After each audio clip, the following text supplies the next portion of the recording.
PGMOL insider Keith Hackett has called the decision to abandon Man United under-21's clash against Tamworth on Wednesday, 13th of August, into question after a Red Devils player suffered a head injury. Head injuries have become a huge talking point in today's game, with referees at all levels now being told to immediately pause proceedings and call for medical attention if a player goes down holding his head after a clash.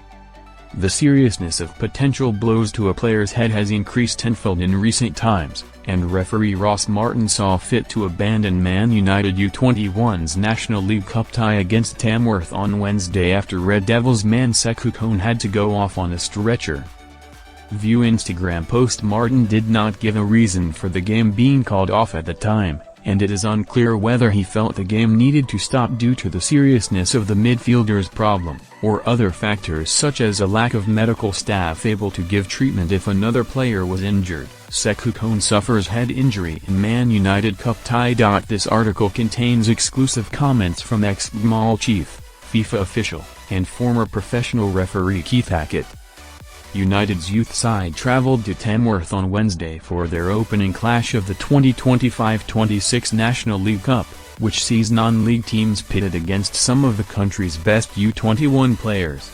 The tie was locked at 0-0 in the 42nd minute when 19-year-old midfielder Kone leaped to attack the ball from a corner but was accidentally caught by his opponent midair and sent crashing to the surface. Kone immediately lay still on the ground as medical staff rushed to his aid, and he did soon try to stand up but then went back to ground as he went on to be stretchered off the field and given treatment in an ambulance.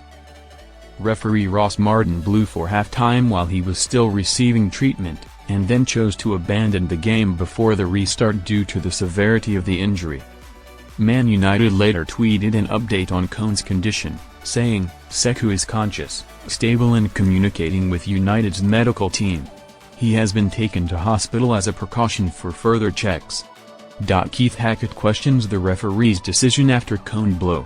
Speaking exclusively to Football Insider, the former FIFA official indicated his confusion at the referee's choice to abandon proceedings after the injury had been suffered, citing a potential issue with the amount of medical staff, and insisted that he would have kept the game on to see it come to an end on the night. In a game of football, which is a contact sport and played at high speeds, you will encounter injuries in your refereeing career, Hackett told Football Insider. In this situation it is evident that the medical team on hand dealt swiftly with the player who sustained a serious head injury. The teams have substitutes and therefore replacement players available.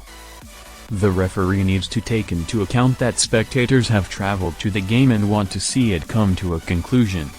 As the match referee, I would therefore want to bring the game to a satisfactory conclusion and complete the 90+ minutes. I can only suspect that the match was abandoned following discussions between the referee and the officials of both clubs. I suspect that the medical staff treating the player would not have been available if the game was restarted. However, usually in these circumstances the opposition's medical team can cover any shortfall.